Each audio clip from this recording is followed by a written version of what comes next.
Masakan Timur Tengah menjadi salah satu warisan yang kaya akan sejarah dan cita rasa.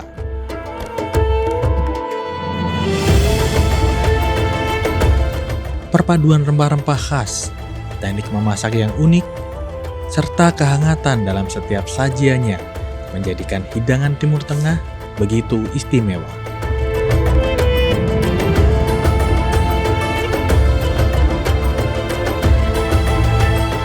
Kali ini kita akan menelusuri kelezatan autentik dari masakan Timur Tengah dan memahami bagaimana keindahan budaya tersaji dalam setiap hidangan.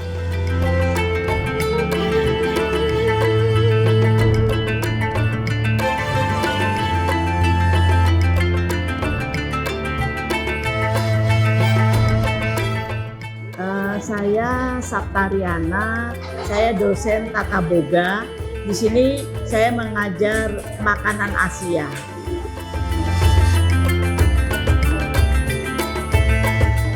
Yang menyebabkan makanan Timur Tengah itu unik dan disukai orang karena makanan Timur Tengah itu bumbunya tajam dan juga rempah-rempahnya banyak yang digunakan. Ya, kemudian proses pengolahannya banyak menggunakan daging, kambing, kemudian juga kalau sekarang juga sudah ayam.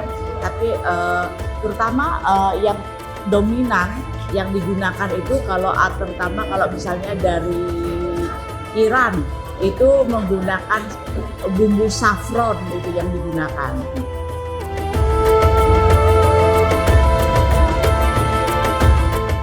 Bumbu yang paling penting yang digunakan untuk masakan Timur Tengah itu menggunakan rempah-rempah seperti kapulaga, kemudian jinten, dan rempah-rempah yang lainnya. Makanan dari Timur Tengah yang banyak digunakan itu misalnya nasi biryani, kemudian samosa, kemudian nasi kebuli, ya betul, nasi kebuli.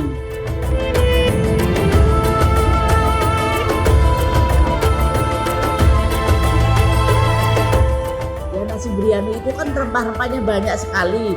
Itu yang membedakannya itu ya rempah-rempah yang digunakan itu memang tajam dibanding makanan Asia lainnya. Nasi biryani membuatnya yang pertama kita menyiapkan bumbunya dulu, ya.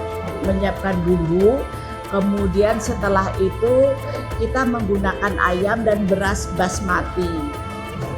Kemudian ayam kita setelah bumbu ditumis, masukkan ayam.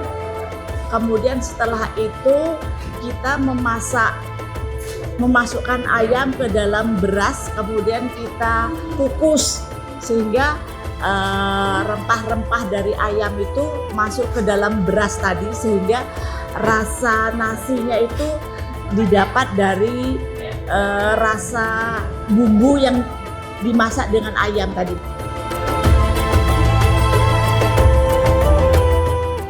Nasi kebuli itu hampir sama dengan nasi biryani, itu hampir sama, bentuknya juga hampir sama.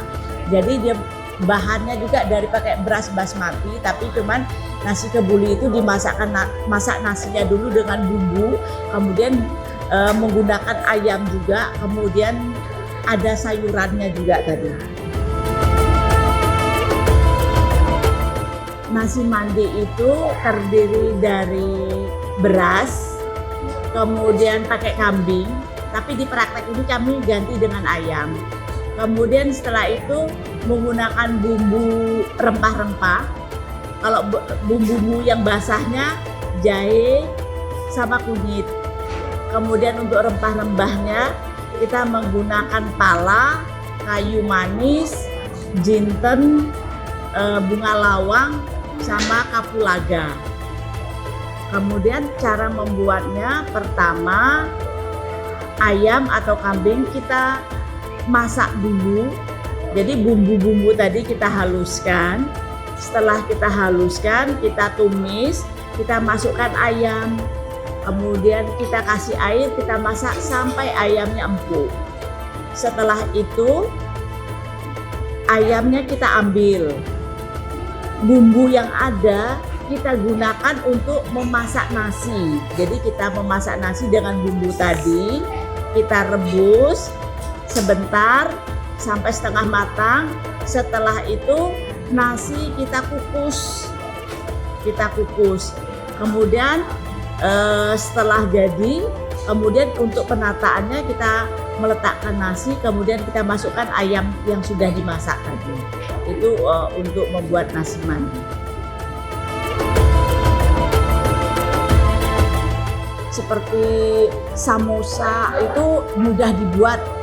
Samosa itu berupa makanan appetizer fungsinya, ya, dia terbuat dari kulit lumpia, kemudian isiannya dari daging atau kambing yang dimasak sebagai isian.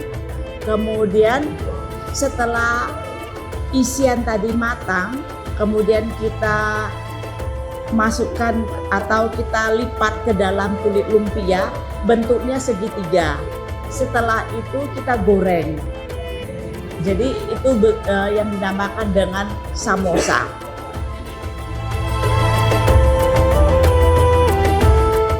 Kalau kita membuat dessert itu atau makanan penutup ya tidak menggunakan rempah-rempah, rasanya manis. Tadi dessert yang dibuat misalnya dari beras, kemudian dibuat bubur. Setelah itu nanti di oven, itu rasanya ya tidak kuat kalau dia berbentuknya dessert. Tetapi kalau makanan pokok memang rata-rata kuat rempah-rempahnya yang digunakan.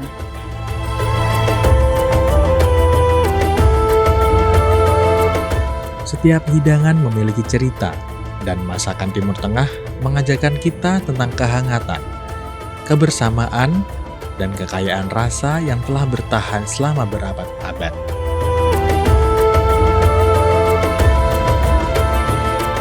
Dari rempah yang berpadu sempurna hingga teknik memasak yang khas, semuanya menghadirkan harmoni yang menggugah selera.